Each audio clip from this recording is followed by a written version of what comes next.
हरिओम. अमृतानुभव. योगदास श्री जय गणेश जोशी यांचे प्रवचन. अध्याय 7. अज्ञानखंडन. ओवी क्रमांक 89. न दिसे जरी अज्ञान, तरी आहे हे नवे आन. यया दृश्या अनुमान, प्रमाण झाले. अर्थात अज्ञान दृश्य होत नसले तरी ते आहे. भौतिकात अज्ञानाशिवाय अन्य काही नाही. ते आहे याचे प्रमाण ते दृश्य करते.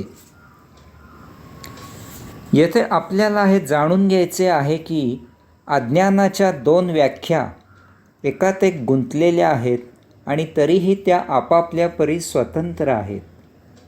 या दोन्ही व्याख्या जाणून घेतल्यावर आपल्याला अज्ञानाची एक अनोखी ओळख होते. या दोन व्याख्या अशा आहेत. 1. अध्यात्माचे ज्ञान नसणे म्हणजे अज्ञान. हे समजण्यासाठी भौतिक उदाहरण पाहू.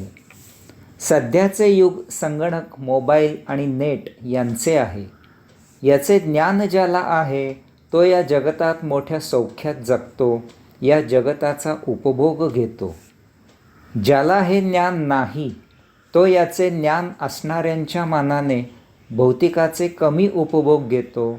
तो अडाणी, अशिक्षित, अज्ञानी ठरतो. याचप्रमाणे ज्याला अध्यात्माचे ज्ञान नाही तो भौतिकात रुतून सदा सुखदुःखात गटांगळ्या खातो.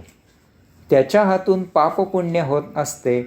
याचा परिणाम म्हणून त्याचे संचित त्याला सतत जन्ममृत्यूचे फेरे घ्यायला भाग पाडते. त्याला आयुष्यात दुःख, कष्ट, पीडा, त्रास सहन करावे लागतो. हा आध्यात्मिक अज्ञानाचा दुष्परिणाम असतो. या उलट ज्याला अध्यात्म्याचे ज्ञान आहे तो भौतिकाचा उपयोग फक्त देहधर्मापुरताच करतो. उर्वरित वेळ त्याची सतत आत्मयात्रा सुरू असते. यामुळे त्याची भौतिकाच्या मगरमिठीमधून सुटका होते. त्याला सुखदुःख, पापपुण्य, जन्ममृत्यू असे काही नसते. तो सदा कैवल्यात जीवन जगतो. हा अध्यात्माच्या ज्ञानाचा सुपरिणाम असतो.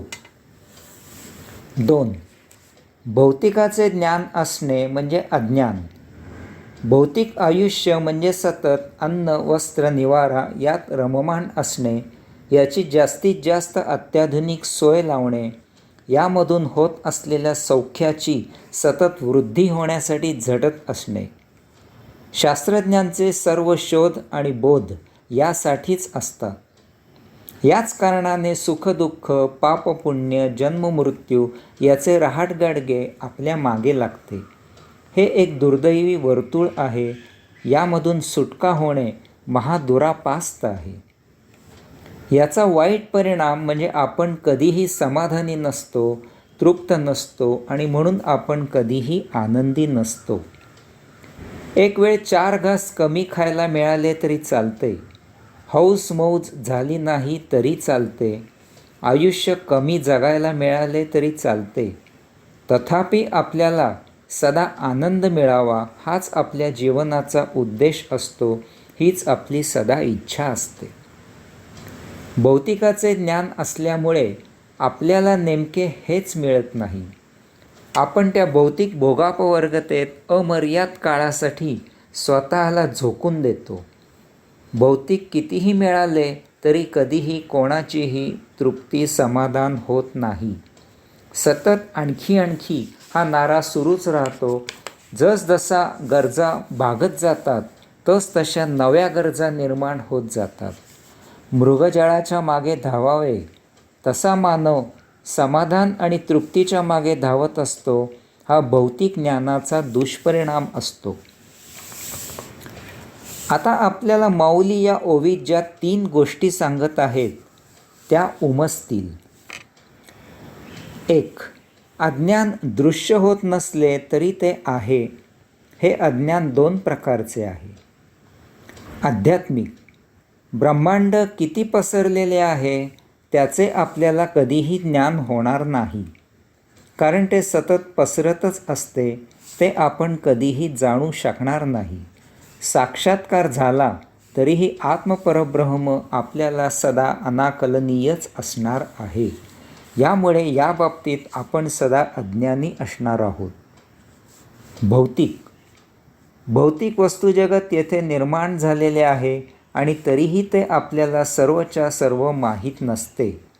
आपण एका शोधामधून दुसरा शोध लावत असतो. एक एक करून आपल्याला ते माहीत होत असते. याच वेळी यात सतत भर होत असते. यामुळे आपण या बाबतीत सदा अज्ञानी असणार आहोत.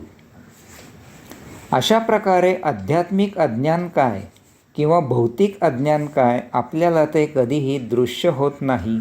आपण ते कधीही कोणाला प्रत्यक्ष दाखवू शकत नाही, ते पकडू शकत नाही. तरीही ते आहे हे आपल्याला नवनवीन लागत असलेल्या शोधांवरून सिद्ध होते. कारण जर ते नसते तर आपल्याला आणखी नवीन शोध लागले नसते. केव्हा तरी हे नवीन शोध लागणे संपले असते आणि आपण ज्ञानी झालो असतो. तथापि असे होत नाही. यामुळे माऊली तेथे सांगतात की अज्ञान दृश्य होत नसले तरी ते आहे. 2. भौतिकात अज्ञानाशिवाय अन्य काही नाही. भौतिकात दुःख, पीडा, त्रास, कष्ट याशिवाय अन्य काहीही नाही. तेथे कधीही कैवल्यानंद मिळत नाही. कारण तेथे कधीही समाधान आणि तृप्ती असत नाही.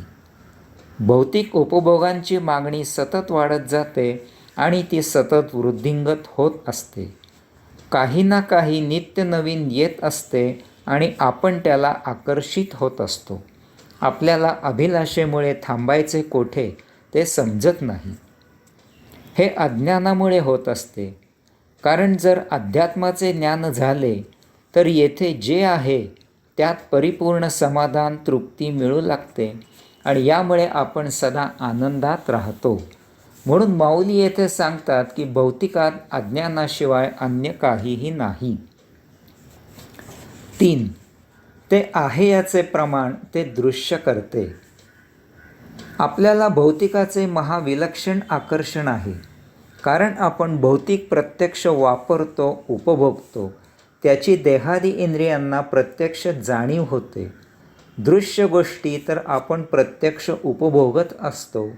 तथापि काही गोष्टी प्रत्यक्ष दृश्य नसल्या तरीही अप्रत्यक्षपणे त्या आपण उपभोगत असतो. आपण दृश्य अन्न प्रत्यक्ष खातो आणि उपभोगतो. तसेच अदृश्य असलेला फुलाचा वास नाकाने जाणवून उपभोगतो. अशा प्रकारे भौतिक आहे हेच त्याचे प्रमाण त्याला दृश्य करते आणि भौतिक आहे याचा अर्थ येथे आपोआपच अज्ञान आहे हेही सिद्ध होते. हे सर्व समजण्यासाठी माऊली पुढील ओव्यांमधून उदाहरणे देत आहेत. ओवी क्रमांक 90. ना तरी चंद्र एकू असे, तो व्योमी दुणावला दिसे, तरी डोळा तिमिर ऐसे, मानू ये की. अर्थात आकाशात चंद्र एकच आहे. तथापि आकाशात जर 2 चंद्र दिसू लागले तर आपल्या दृष्टीदोष आहे हेच सत्य आहे. माऊली म्हणतात की आकाशात एकच एक चंद्र आहे. तथापि जर आपल्याला तेथे एकाचे 2 चंद्र दिसू लागले तर आत्मपरब्रह्मांडात काहीही गडबड झालेली नाही, तर आपल्यात दृष्टीदोष निर्माण झाला आहे असे खुशाल समजून त्यावर इलाज करायला वैद्यबुवांकडे जावे. जर आपल्याला आत्मपरब्रह्मांड आकलन होत नसेल तर आत्मपरब्रह्मांडात काहीतरी गडबड दोष नसून आपल्यात दोष आहे हेच सत्य आहे. हा आपल्या अज्ञानाचा परिणाम असतो. आत्मपरब्रह्मांडात काही गोष्टी अशा आहेत की त्या आपल्या बुद्धीच्या कक्षेत येत नाहीत, तर काही गोष्टी अशा आहेत की त्या आपल्या बुद्धीच्या कक्षेत आहेत. तथापि त्या आकलन करून घ्यायला आपली बुद्धी कमी होते. याचा अर्थ आपल्याला आकलन होवो किंवा न होवो, येथे अज्ञान आहे हे निश्चित. हरिओम.